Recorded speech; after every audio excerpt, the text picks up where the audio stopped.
आलमी समय के खास प्रोग्राम आपकी आवाज में आपका खैर मकदम है। इस वक्त हम मौजूद हैं चांदबाग इलाके में और काफी तादाद में हमारे साथ यहाँ पर लोग मौजूद हैं। हम इस प्रोग्राम के जरिए बात करते हैं कि इलाके के किस तरह के मसाइल हैं, क्या बुनियादी सहूलियात मुसलमानों को मुहैया कराई गई हैं, नहीं कराई गई हैं। ये पूरा इलाका तकरीबन जो है मुस्लिम इलाका है और बुनियादी सहूलियात का फुकदान इस इलाके में देखने में आता है। काफी तादाद में लोग हैं, हम उन्हीं से बात करेंगे कि किस तरह के मसाइल हैं, किस तरह के जो है परेशानियां हैं। जी, यहाँ 1978 से आज तक कोई काम नहीं हुआ है, ना पानी है ना ये सड़कें भी अब बनी है। इलेक्शन के चक्कर में जो केजरीवाल साहब आए हैं उस चक्कर में घबराहट पैदा हुई है और नहीं यहाँ कोई पानी, यहाँ किसी तरह के कोई है ही नहीं। इतना यहाँ गंदगी में गुजर रहे थे लोग, हर तरह की ना बिजली अब होने लगी है, नहीं हर तरह की पानी की तो आज तक की शिकायत है। यहाँ बुरी तरह से हाल है और मैं ये केजरीवाल साहब से ये और बात कहना चाहता हूँ कि जब से आप आए हैं लोगों में भगदड़ मची हुई है, पब्लिक आपके साथ है, ईमानदारी का कम से कम आप लेके चल रहे हैं, नहीं इन भ्रष्ट लोगों को कोई इनका कम से कम ये आप केजरीवाल पब्लिक आपके साथ है, केजरीवाल साहब के साथ, क्योंकि ईमानदारी से किसी ने पहली बार कदम उठाया है और सच्चाई की थोड़ी परेशानी तो आएगी मगर जीत होगी। जी, हमारे यहाँ चांदबाग में पानी की परेशानी है और सड़कें अभी बनी हैं, ये सबको पता है। उससे पहले कांग्रेस का हमने काफी टाइम से इंतजार कर रहे हैं, 20 साल से कांग्रेस वालों ने हमारे कुछ नहीं करा और अब हमें सबसे बड़ी परेशानी पानी की है। ये हमारे बिल्कुल इलाके में पानी की परेशानी है, पानी की सप्लाई इलाके में नहीं होती और किस तरह की सप्लाई है। और बच्चों के लिए हमारे स्कूल होना चाहिए, इस्लामी स्कूल एक बहुत जरूरी है, क्योंकि यहाँ कोई स्कूल इस्लामी नहीं है और पानी है 6 महीने से बंद है, कोई सप्लाई नहीं पानी की, बड़ी मुसीबत से बच्चों को परेशानी हो। उर्दू पढ़ाना चाहते हैं बच्चों को, क्या उर्दू टीचर है? उर्दू टीचर तो है ही नहीं अपने स्कूलों में, यहाँ है ही नहीं स्कूल, तो कहाँ से उर्दू टीचर आएंगे। बिल्कुल, इनका ये कहना है कि अगर मुसलमान उर्दू पढ़वाना चाहते हैं तो वो उर्दू नहीं पढ़वा सकते, टीचर नजर आते हैं। यहाँ कॉर्पोरेट स्कूल तो है, टीचर एक भी नहीं है, न उर्दू है। 95% मुस्लिम आबादी बच्चे पढ़ते हैं और 5% गैर मुस्लिम पढ़ते हैं, लेकिन मास्टर कोई नहीं है। अगर कोई आ भी आता है बेदे में, कोई टीचर आ जाती है लेडीज, तो ये जो मास्टर है ना वो उसे उल्टी हरकत करके और भगा देते हैं यहाँ से। पानी का बुरा हाल है, ये नई सड़कें क्या बनवाई है, हमारा पानी चला गया, बिल लंबे लंबे आ रहे हैं 8,000 का 6,000 का, तो ये परेशानी काफी है, बहुत काफी है। मैं 80 से हूँ यहाँ, आज तक कोई सलूट नहीं है। सिवाय ये क्या अभी आ रहे हैं, आज दे रहे हैं, कल दे रहे हैं, ये खंभे में हमने लगवाए बड़े मुश्किल से, तो लगे नहीं भी लेते, ये परेशानी है। बिल्कुल, बुनियादी सहूलियात की इलाके में कमी है, फुकदान है और किस तरह के मसाइल हैं, किस तरह के? जनाब बात ये है कि ये तो हम गुजर कर लेंगे, सड़कें कैसी हैं कैसी नहीं है, पानी का इंतजाम तो यहाँ है ही नहीं खत्म। इतनी परेशानी पानी की है कि हम आपसे कुछ कह नहीं सकते। नंबर 2, 60 साल से कांग्रेस हुकूमत ने हमारा बेवकूफ बनाया, उर्दू के नाम पर करोड़ों अरबों रुपया खर्च किया, लेकिन उर्दू का नाम कहीं नहीं है। चांदबाग के अंदर उर्दू का कहीं नाम नहीं है, कोई मास्टर नहीं चांदबाग का नहीं है। क्यों भैया, क्या बात है? हुकूमत पैसा दे रही है, ये हमें कह रहे हैं कि हमने ये काम कर दिया, ये काम कर दिया। झूठ बोलते हैं, बात ये है अगर काम करना है तो सही काम करें, वरना वो खड़ा हुआ झाड़ू वाला तमाम हिंदुस्तान का मुसलमान नहीं, तमाम हिंदुस्तान प्लेटफॉर्म एक हो जाएगा और उनको देखना पड़ेगा कि केजरीवाल पड़ेगा वजह। बिल्कुल, उन्होंने अपना दर्द बयान किया कि किस तरह से 60 साल से जो है मुसलमानों को बेवकूफ बनाया जा रहा है, वोट लिया जा रहा है, लेकिन किसी तरह का कोई हल निकल कर सामने नहीं आ रहा। सर, मैं तो भाई एक ही बात कहना चाहता हूँ कि यहाँ पानी की सबसे बड़ी समस्या है, 1 महीने से बिल्कुल पानी नहीं आ रहा चांदबाग में। सब उसकी वजह से बहुत ही ज्यादा दिक्कत हो रही है हम लोगों को। बिल्कुल, पानी का मसला है और किस तरह की दिक्कतें हैं इलाके में, और क्या सड़क, सीवर? पानी की ज्यादा परेशानी है, पानी का मसला हल करना चाहिए और उर्दू के अगर टीचर लग जाएं स्कूल में तो ज्यादा बेहतर है। यहाँ किसी गली में पानी की लाइन है ही नहीं, 5-6 साल से बिल्कुल पानी की परेशानी हुई बहुत ज्यादा। बिल्कुल, पानी को लेकर लोग काफी जो है परेशान हैं और लोगों का यही कहना है कि पानी की सप्लाई इलाके में नहीं है और उसको लेकर लोगों को बहुत दिक्कत। इसके अलावा और किस तरह की परेशानी? हमारे एक तो एमसीडी का स्कूल है, उसमें हमारा ये मोमडन इलाका है, तो इसमें कम से कम उर्दू टीचर होना बहुत जरूरी चाहिए। उर्दू की उसमें कोई कुछ भी नहीं है, एक दफा सिलसिला उठाया भी था, क्योंकि हमारा कोई ऐसा सीनियर आदमी हम पे नहीं है यहाँ, तो होता तो यहाँ रखते। एक दफे हम लोगों ने मेहनत करके यहाँ लाए तो यहाँ से फिर उनको हटा दिया गया। तो यहाँ उर्दू के टीचर की बहुत सख्त जरूरत है, पहली बात। दूसरी बात, सफाई की जो समस्या हमारे सामने बहुत कड़ी है, तीसरा, पानी की समस्या तो सभी लोगों ने बताई थी, पानी तो हमारे यहाँ है ही नहीं, कई महीनों से पानी नहीं है। ये बिल्कुल, दो मामले इन्होंने उठाए कि स्कूल में टीचर की कमी है, उर्दू टीचर नहीं है। अगर मुसलमान अपने बच्चों को उर्दू पढ़वाना चाहते हैं तो वो टीचर नहीं है। पिछले 10 साल से कोई भी टीचर दिल्ली के अंदर नहीं रखा गया। देखिए जी, हमारी कॉलोनी के साथ हमेशा मुस्लिम कॉलोनी होने के नाते इसके साथ सौतेला व्यवहार किया जाता है, चाहे इसमें कांग्रेस हो या बीजेपी हो, अदर कोई भी पार्टी हो। पानी की समस्या हमारी जो कहते है, और एक प्राइमरी स्कूल है उसमें कोई उर्दू का टीचर नहीं है, बच्चे उर्दू नहीं पढ़ पा रहे हैं। दूसरी बात, ना कोई यहाँ डिस्पेंसरी है, ना सामुदायिक भवन है, सारी समस्याएं हमारे साथ है। इस कॉलोनी को पिछड़ेपन के लिए विधायक जी जिम्मेदार है। 20 साल से यहाँ पे बीजेपी के विधायक हर बार हो रहे हैं और हमारी उपेक्षा करी जा रही है। तो इस बार जो भी कैंडिडेट आए वो ऐसा है जो हमारी कॉलोनी की समस्याओं का ध्यान रखे, भले वो कांग्रेस का सही हो या किसी का भी हो, अदर किसी भी पार्टी का, मगर यहाँ की समस्याओं को निपटाए। हमें ऐसे विधायक की या ऐसे कैंडिडेट की यहाँ से जरूरत है। बिल्कुल, इनका ये कहना है जो मेंबर असेंबली हैं वो पूरी तरह से काम इलाके में नहीं कराते और जिसकी वजह से लोगों को दिक्कत का सामना करना पड़ता है। तो क्या आप लोग एमपी के पास जाते हैं तो उनका क्या कहना होता है, या काउंसलर जो है इलाके के वो किस तरह के काम करवाते हैं? एमपी भी हमारे यहाँ के ऐसे ही हैं जी, और मेन तो हमारा विधायक से रहता है। तो कोई भी हमारे बहुत पिछड़ा हुआ इलाका हो चुका है हमारा ये, जिसपे कि बिल्कुल इस कॉलोनी पे खास करके ध्यान नहीं दिया जाता है। पानी, बिजली और आपका ये समुदाय भवन, कोई भी डिस्पेंसरी, कोई भी किसी भी तरीके की कोई भी फैसिलिटी है नहीं हमारे यहाँ, और काफी टाइम से मतलब उससे हम लोग परेशान रहते हैं। बिल्कुल, इनका कहना है कि पूरी तरह से जो बुनियादी सहूलियात हैं वो इलाके में नहीं है। शीला दीक्षित हमेशा ये कहा करती थी कि दिल्ली को हम पूरी तरह से चमका दिया है दिल्ली को, लेकिन ये इलाका भी है एक दिल्ली के अंदर, तो क्या कहेंगे? देखिए, शीला दीक्षित का ही सवाल नहीं है, मैं आपके चैनल के माध्यम से कहना चाहूंगा भारत सरकार को कि हमें यहाँ क्षेत्रीय समस्याएं तो बहुत हैं, पानी की है, बिजली की है, सेहत की है, डिस्पेंसरियां यहाँ कोई नहीं है, 10 लाख की आबादी के अंदर 4 स्कूल है, ये भी समस्या है, शिक्षा की भी समस्या है। लेकिन बुनियादी वजह जो है, मैं भारत सरकार से कहना चाहूंगा कि मुसलमानों को आप शिक्षा ना दीजिए, आप मुसलमानों को पानी ना दीजिए, आप मुसलमानों को जो उनका अधिकार है आरक्षण वो दीजिए। अगर हमारे पास आरक्षण होगा तो हम अपने बच्चों को शिक्षित भी करेंगे, और हमारे बच्चे अगर शिक्षित होंगे तो वो सारे अधिकार जो हमारे हैं वो अपने आप हासिल करने की पोजीशन में होंगे। तो मैं चाहता हूं, और आपके चैनल से मैं भारत सरकार से कहना चाहता हूं कि हमें आरक्षण दिया जाए, और मुसलमानों से मैं अपील करता हूं, पूरे देश के मुसलमानों से मैं अपील करता हूं कि आप अपने वोट को बहुत सोच समझकर इस्तेमाल कीजिए। अगर कोई भी सरकार बनती है या बिगड़ती है, उसका आपके हिस्से में जो वोट आपका है वही उसको बनाता और बिगाड़ता है। इसलिए आप ये समझ लीजिए, अगर आपको आरक्षण ना मिले तो आप अपना वोट इन्होंने 2 बातें बहुत ही अहम कही। सबसे बड़ी बात रिजर्वेशन की, कि मुसलमानों को रिजर्वेशन मिलना चाहिए। अगर रिजर्वेशन मिलेगा तो बच्चे पढ़ भी पाएंगे और उसके अलावा नौकरियां भी मिल पाएंगी, सरकारी नौकरी में भी जा पाएंगे। आलमी समय का खास प्रोग्राम आपकी आवाज में वक्त तो चला है एक ब्रेक का। ब्रेक के बाद भी ये सिलसिला जारी रहेगा।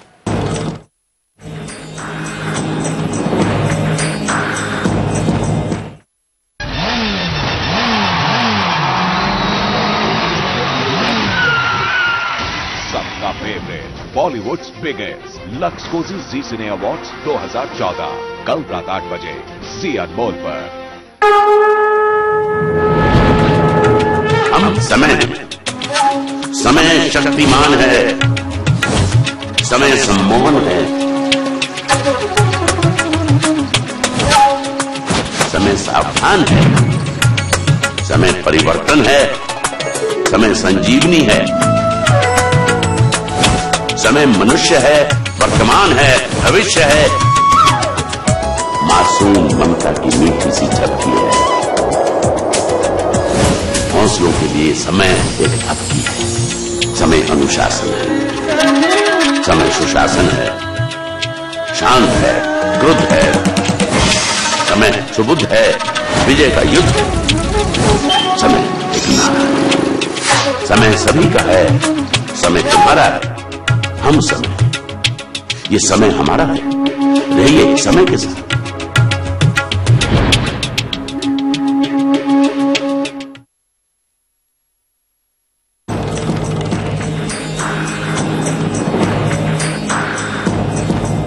आलमी समय के खास प्रोग्राम आपकी आवाज में आपका एक बार फिर से खैर मकदम है। हम इस वक्त मौजूद हैं चांदबाग इलाके में और बात कर रहे हैं अहले इलाका से कि किस तरह के मसाइल हैं इलाके में, किस तरह की परेशानियां हैं। सभी लोगों का ये कहना है जो बुनियादी सहूलियात हैं उनसे महरूम रखा गया है, क्योंकि ये इलाका 95% मुस्लिम पॉपुलेशन पर है। मुस्लिम पॉपुलेशन यहाँ पर 95% है, इसलिए बुनियादी सहूलियात से दूर रखा गया है। ब्रेक से पहले एक साहब ने जिस तरह से बात की थी रिजर्वेशन को लेकर, जिस तरह से लोगों का कहना है, और एक बहुत अच्छी बात इन्होंने कही कि अब मुसलमानों को सोचना पड़ेगा, वक्त आ गया है कि वो किसको वोट दें, क्योंकि सभी पार्टियां हमेशा बेवकूफ बनाती रही। देखिए, यहाँ अभी पार्लियामेंट का इलेक्शन आने वाला है। 10 साल से यहाँ के लोगों ने, जमुना पार के लोगों ने कांग्रेस को मौका दिया, और खास तौर से मुसलमानों की वजह से मुख्यमंत्री के बेटे यहाँ से सांसद रहे, संदीप दीक्षित। उसके बाद जो दिल्ली प्रदेश के अध्यक्ष थे जयप्रकाश अग्रवाल, वो यहाँ से सांसद रहे। 4 कदम के ऊपर यहाँ पर जो है पानी का, जो सोनिया विहार के नाम से पानी की लाइन का, पूरी दिल्ली को जो पानी पिलाने का काम कर रहे हैं, वो इन्हीं मकानों की पीठ से लगा हुआ है।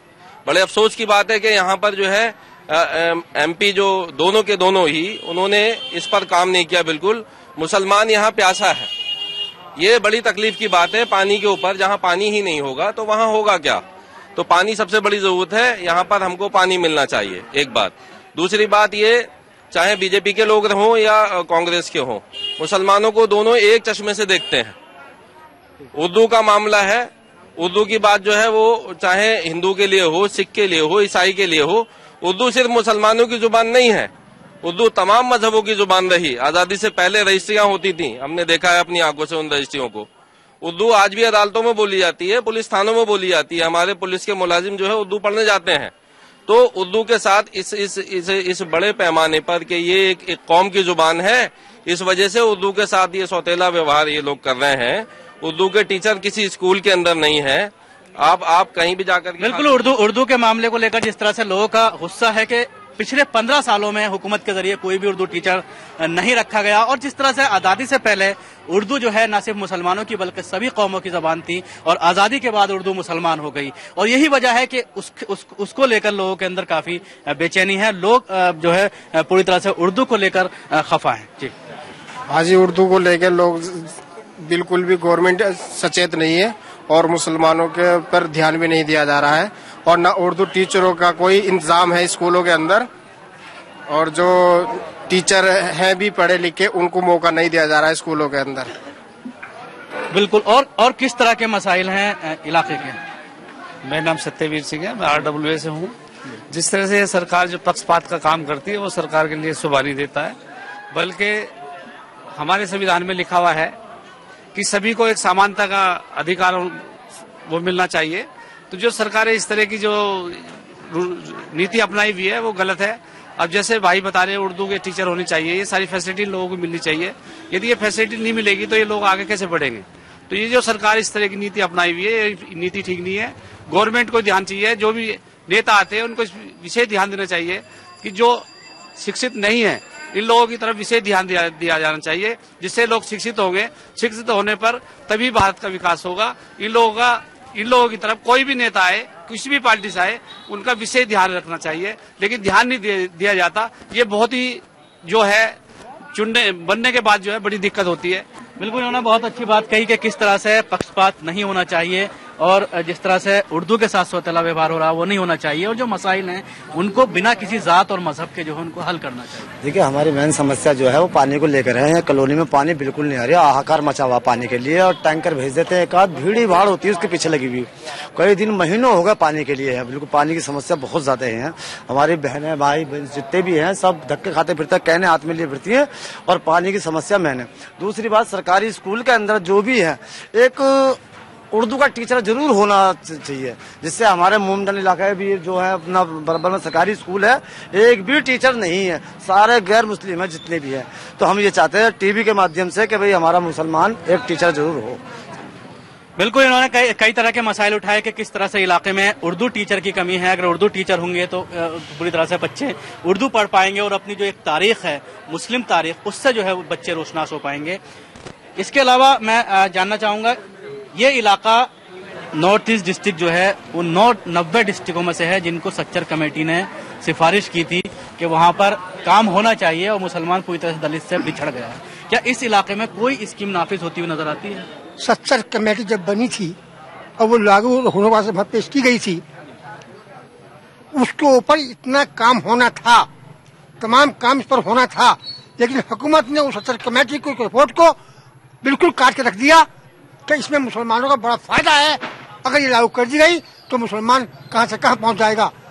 मैं आपसे अर्ज करूंगा कि सबसे पहले बेवकूफ बनाया हमारा पंडित नेहरू ने, उसके बाद बेवकूफ बनाया इंदिरा गांधी ने, उसके बाद बेवकूफ बनाया राजीव गांधी ने, उसके बाद बेवकूफ बना रहे हम राहुल जी। बात ये है, अरे मुसलमानों का जो हक है वो दे दो, आसन दे दो, आसन तुम देते बात के क्या बात है? जब दूसरे कौम को मिल सकता है, सबको मिल रहा है, अभी जाने को मिल रहा आती है, तो मुसलमान में बात क्या है? मुसलमान कौन से कहा के हैं मुसलमान तुम्हारे हैं आके? तो नहीं चाहेंगे आप? अगर नहीं चाहोगे तो याद रखो क्या अल्लाह का फरमान है कुरान पाक के अंदर, कुरान कह रहा है इस बात को कि मैं तख्ते को पलट दूंगा अगर तुमने सही से काम न किया। मैं ये कह रहा था, जैसे हमारे गवर्नमेंट है और राशन की दुकानें 4-5 यहाँ हैं, 2 दुकान बिकी हुई हैं, एक नंबर की, एक 9 नंबर की, ये उन लोगों ने बेच रखी है, उनपे किराए के आदमी बैठे हुए हैं, 15 का राशन मिलता है। अगर वो लोग लड़ते हैं ना भाई ज्यादा राशन तो गाली देते हैं वो, आखिर ऐसी क्या वजह है?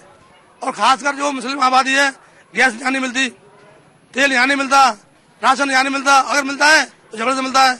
वो गाली बकते हैं और बोलते हैं हम तुम्हारा राशन बंद करा देंगे, हम ये कर देंगे। तो वो लोग गरीब आदमी है, आज राशन बांटेंगे, फिर 2 दिन बाद चावल बांटेंगे, फिर चीनी बांटेंगे। अब जो आगे ले गया बाकी सब खा गए। 2 दुकान बिकी हुई है यहाँ, 1 नंबर है 2 नंबर, वहाँ बैठते हैं वैसे आदमी जो खरीद रखी है। बाकी 2-3 दुकान ये भी है, दुकान यहाँ ये वैसे करता है, दिया नहीं दिया जाओ जाओ, आज बांट दिया कल वैसे जाओ। बिल्कुल, राशन का इन्होंने मसला उठाया कि राशन प्रॉपर लोगों को नहीं मिल पाता और राशन की सप्लाई पूरे इलाके में नहीं है। और जी बिल्कुल सही बात है, लोग धक्के खा के सुबह 6 बजे से औरतें जाकर बैठ जाती हैं, अगर 4 चीजें मिली 2 चीज दी और जाओ, राशन आपको कोई चीज नहीं है, गाली बदतमीजी से पेश आते हैं। सुबह से आप जगह 6 बजे घर बच्चों को छोड़ के और वो लाइन में लगी हुई मिलती हैं, मट्टी के तेल के नहीं है, उसकी नहीं है, मगर अगर 4 चीजें मिली 2 चीजें दी, एक ही चीज देखा कि आप जाइए, कुछ नहीं हो रहा, बिल्कुल एकदम नजरअंदाज कर दिया जाता है। बिल्कुल तकरीबन तमाम तरह के मसाइल इलाके में देखने में आ रहे हैं, चाहे वो बिजली की बात हो, पानी की बात हो, सीवर की बात हो, रोड की बात हो, राशन की बात हो। दिल्ली के तकरीबन किसी भी इलाके में जाते हैं जहां पर मुस्लिम पॉपुलेटेड इलाका है, तो वहां पर तकरीबन एक जैसे हैं मसाइल देखने में आते हैं, जिससे जाहिर होता है कि पूरी तरह से जो मुस्लिम इलाके हैं, जो मुस्लिम पॉपुलेटेड एरिया हैं, उनकी अनदेखी की जा रही है, चाहे वो सरकार के जरिए हो, हुकूमत के जरिए हो या ऑफिसरान के जरिए हो। आलमी समय के खास प्रोग्राम आपकी आवाज में वक्त हो चला है एक ब्रेक का, ब्रेक के बाद भी ये सिलसिला जारी रहेगा।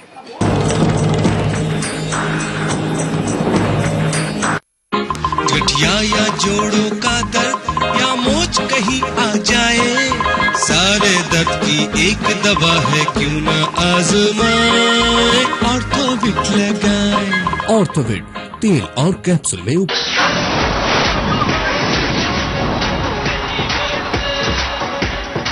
सबका favourite Bollywood biggest Lux Cozi Zee cine awards 2014 कल रात 8 बजे जी अनमोल पर। मैं हूँ सिया, ढूंढ रही हूँ अपनी सासू माँ में अपनी माँ। कर्म और दायित्व के बीच अपने अस्तित्व को तलाशती मैं नहीं आती।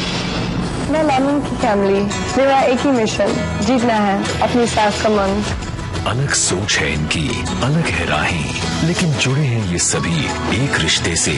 देखिए आखिर बहू भी तो बेटी ही है, रात 9 बजे। रिश्तों के भवन में उलझी नियति रात 9:30 बजे। फिरंगी बहू रात 10 बजे, हर सोमवार से शुक्रवार सहारा 1 पर।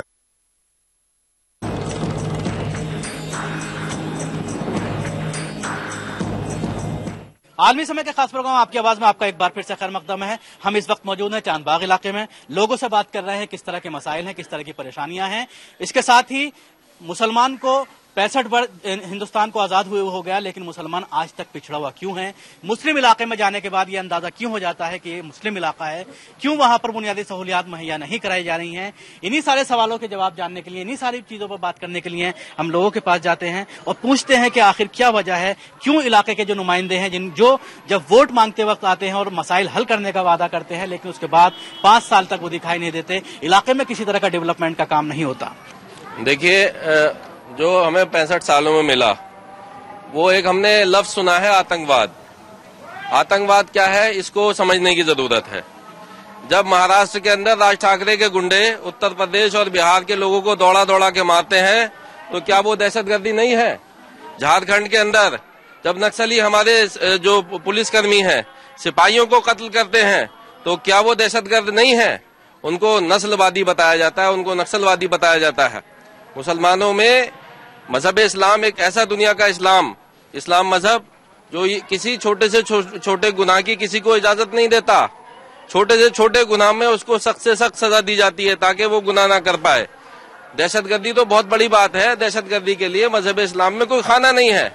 बेवजह हम लोगों को जो है बदनाम किया जा रहा है आतंकवाद के नाम पर। वो मुसलमान नहीं हो सकता जो आतंकवादी है, वो उसका मजहब इस्लाम से कोई ताल्लुक नहीं हो सकता जो आतंकवादी है। दहशतगर्द जो है जहां जहां हमारी इस्लाम लागू रहा है वहां वहां आपने देखा है कि लोग जुर्म करने से पहले 100 बार सोचते हैं। एक चोरी करने वाले का हाथ काट लिया जाता है, एक जिना करने वाले को इतने पत्थर मारे जाते हैं उसकी मौत हो जाती है। मजहब इस्लाम के अंदर दहशतगर्दी का कोई खाना नहीं है। हमने अपने शहर के अंदर कोई दहशतगर्द नहीं देखा। बिल्कुल इन्होंने बात उठाई कि किस तरह से दोहरा मियार हुकूमत के जरिए अपनाया जाता है, किस तरह से दोहरा रवैया हुकूमत के जरिए अपनाया जाता है। जी देखिए, दहशतगर्दी का जहाँ तक सवाल है, मैं समझता हूँ कि आजकल हिंदुस्तान में ऐसा हो रहा है कि अगर किसी के चेहरे के ऊपर मामूली सी दाढ़ी है तो उसको दहशतगर्द समझकर और उसको कहकर हवालात में बंद कर दिया जाता है। जम्मू कश्मीर के अंदर यही हो रहा है, एक साधारण आदमी की गोली मार दी जाती है और ये कह दिया जाता है कि ये आतंकवादी था, मुठभेड़ में मारा गया। हालांकि ऐसा कोई मामला नहीं है। जब मुठभेड़ का मामला आता है तो मस्तगुल जैसे चरारे शरीफ से वो गुल हो जाते हैं और तोता बाबू लिखते हैं कि पानी गुल, बिजली गुल, मस्तगुल भी गुल, इस तरह के मामले होते हैं। लेकिन जो एक मामूली दाढ़ी वाला पकड़ा जाता है उसको दहशतगर्द करार दे दिया जाता है। मैं आपको बता देना चाहता हूं कि इस्लाम के अंदर दहशतगर्दी का कोई खाना नहीं है। बिल्कुल दुरुस्त बात है। हम हुब्बे वतन है, मोहब्बत है हमें वतन से, और हम अपने भाइयों को, पाकिस्तान हमारा भाई है, हम पाकिस्तानियों को अपना भाई कहते हैं। वो हमारे घर आए, हम उनके लिए अपना दस्तरखान भी वसी करेंगे, उन्हें अपना मुल्क भी घुमाएंगे। और उनसे हम ये भी कहना चाहते हैं कि वो भाई हैं जरूर हमारे, लेकिन वो हमारे घर के मामले के अंदर हस्तक्षेप मत करें। अगर वो हमारे घर के मामले में हस्तक्षेप करेंगे हम उनका हाथ भी काटने की ताकत रखते हैं। हम हिंदुस्तान से मोहब्बत रखने वाले लोग हैं, हमारा वतन हिंदुस्तान है, लेकिन हिंदुस्तान में हम दहशतगर्दी को किसी तरह भी पनपने नहीं देंगे और ना ही हम में कोई दहशतगर्द है। अगर कोई ये कहता है कि मुसलमानों में दहशतगर्द है तो वो साबित करके बताए कि मुसलमानों में ये दहशतगर्द है। मुसलमानों के साथ सौतेला व्यवहार किया जाता है, उन्हें एक ही घर के अंदर छोटे बड़े भाई का रुतबा ना देकर सौतेले और सगे भाई का रुतबा दिया जाता है। हमारे यहाँ चांदबागे में कूड़ेदान नहीं है, इसकी बड़ी समस्या है। जो भी हमारे विधायक है, हम उनसे कहना चाहते हैं कि हमारे कूड़ादान बनना चाहिए और एक डिस्पेंसरी की जरूरत है। समुदाय भवन नहीं है शादी के लिए, गरीब आदमी कहाँ जाएगा। यहाँ कूड़े की ऐसी हालत है कि बिल्कुल ऐसा ढेर लगा रहता है। रोड 25 फुट है, 25 फुटा है, कोई इतना नहीं है कि 100 गज का प्लॉट लेके ये और उसको बना देता। कूड़ा उठा है गलियों में, 8-8 दिन कूड़ा गलियों में पड़ा रहता है, कूड़ा निकाल गए और 8 दिन तक परवाह नहीं है। इतनी गंदगी यहाँ रहती है बहुत ज्यादा। मेरा नाम अयूब खान है और मैं बोलना चाहता हूँ टीपी के माध्यम से कि जो मुसलमान के लड़के को जो है उठाकर जो है कि उसको उस पर जो है केस लगा के, कोई भी पुलिस वाला कि भाई तो आतंकवादी है और जो है कोई चौराहे से पकड़ कर जो है वो अपना मजदूरी कराने जा रहा, उसको भी उठाकर चौराहे से कोई 15 साल में छूट का है, कोई 20 साल में, कोई 50 साल में छोड़ रहे। तो जो क्या नाम उसका जो मतलब दहशत फैला रहे हैं उन पर कुछ भी आरोप नहीं लगा रहे। कोई जो है मतलब गुजरात से आके यूपी में हंगामे में चाह रहा, उनको कुछ सजा नहीं मिल रही। और जो है मुसलमान के बच्चों को 15-15, 20-20 साल में सजा दे रहे हैं। उसको क्या बच्चा जो है मतलब क्या उसको छोड़ने के बाद उसको क्या मिल रहा, उसको जो है ना तो कोई समाज में बैठाता, ना उसकी गैल अपनी कोई बेटी भी आता। अगर भाई तो जो है मतलब क्या जुल्म हो रहा। ये बिल्कुल इन्होंने सवाल उठाया जिस तरह से जो प्रशासन है वो बंद कर देता है और उसके बाद 15 साल बाद वो बाइज्जत बरी होते हैं कोर्ट से और उसके बाद वो समाज में जो है नहीं जुड़ पाते, समाज उनको एक्सेप्ट नहीं कर पाता। तो उसमें उन ऑफिसर के खिलाफ भी कार्रवाई होनी चाहिए जिन्होंने उन्हें बेवजह फंसाया था, बिना वजह उनको जो है गिरफ्तार किया था। भाई मुसलमान कोई भी आतंकवादी नहीं, ये आतंकवादी तो ये बनाते हैं, लठ मारे बोल आतंकवादी हूँ मैं, लठ मारे पिटाई करे जेल में घेर दे मुसलमान को। मुसलमान वो कहीं भी आतंकवादी नहीं, कहीं भी आतंकवादी नहीं, ना हमारा कोई रिश्तेदार है ना कोई बच्चा आतंकवादी। आतंकवादी पता नहीं कैसे होते हैं, ये तो पिटाई करते हैं, नुको बोल आतंकवादी हूँ, अच्छा उसे जेल में घेर दे, फिर 10-20 साल पड़ा रहे आतंकवादी, जिसका दाढ़ी हुई वो आतंकवादी। ये काम है जी। वो कुरान का एक फैसला है, सुन लिया आप ये कि मुसलमान आतंकवादी हो नहीं सकता और जो मुसलमान आतंकवादी होगा वो जहन्नुमी है, जहन्नुमी है, जहन्नुमी है, हमेशा हमेशा के लिए जहन्नुम में रहेगा। कुरान कह रहा है कि भाई नहीं, भाई को भाई समझो, हिंदू भाई को भाई समझो, सिख भाई को भाई समझो, सबसे मोहब्बत से प्यार करो, सबका ख्याल रखो। और मुसलमान खबर नहीं क्यों बनना है आतंकवादी, कौन बना रहा मुसलमान को आतंकवादी? मुसलमान तो जो अल्लाह डरने वाला है वो आतंकवादी हो नहीं सकता। अब तुम आतंकवादी बनवा दो तो अलग बात है। बिल्कुल, उन्होंने बहुत अच्छी बात कही कि किस तरह से मजहब इस्लाम जो है आतंकवाद की मुखालफत करता है, किस तरह से इस्लाम जो है दावत देता है भाईचारे की, मोहब्बत की। जी सर, अभी के राजीव गांधी के जिन्होंने आतंकवादी थे असली, उनको छोड़ दिया गया, आजाद कर दिए गए, और जो आतंकवादी नहीं है उनको जेल में डाल दिया जाता है कि तुम यहाँ पड़े रहो। जो असली सबने दुनिया ने पूरी हिंदुस्तान ने, पूरी दुनिया ने देखा, उनको आजाद कर दिया गया। जाइए, उनको फांसी से उस पे लिया और उसमें बिल्कुल आजादी कर दी है। तो असली आतंकवादी को तो ये छोड़ रहे हैं और बेगुनाहों को लाके जेल में डाल लेंगे, चलो तुम आ जाओ यहाँ अंदर। तो आतंकवादी तो ये है जिनको छोड़ा जा रहा है। बिल्कुल देखा जा सकता है कि जो दोहरी पॉलिसी अपनाई जा रही है हुकूमत के जरिए, उसको लेकर लोगों के अंदर नाराजगी है, उसको लेकर लोगों के अंदर परेशानी है, इस्तिराब है कि आखिर दोहरा रवैया क्यों अपनाया जा रहा है। हम भी हिंदुस्तान में ही पैदा हुए हैं, हमारे बाप दादा हिंदुस्तान में पैदा हुए हैं, तो आखिर हमारे साथ सौतेला बर्ताव क्यों किया जा रहा है। और अब जिस तरह से 65 साल बीत चुके हैं हिंदुस्तान को आजाद हुए, लेकिन उसके बावजूद हुकूमतों के रवैया नहीं बदला, हुकूमत के पॉलिसीज नहीं बदली। जिस तरह से राजीव गांधी कत्ल सानिया में फैसला लिया गया, उस मामले को लेकर भी लोग जो है पूरी तरह से नाराज हैं। और जिस तरह से कपिल सिब्बल ने कहा कि अफजल गुरु को फांसी दिलाने में बीजेपी का हाथ था, तो आखिर उनकी खुद सरकार थी, किसने उस पर एक्शन लिया? उनका होम मिनिस्टर था। तो अब ये कहा जा सकता है कि अब ज्यादा दिनों तक बेवकूफ नहीं बनाया जा सकता। आलमी समय के खास प्रोग्राम आपकी आवाज में आज बस इतना ही। अगले हफ्ते फिर किसी और नई जगह से हाजिर होंगे। खुदा हाफिज।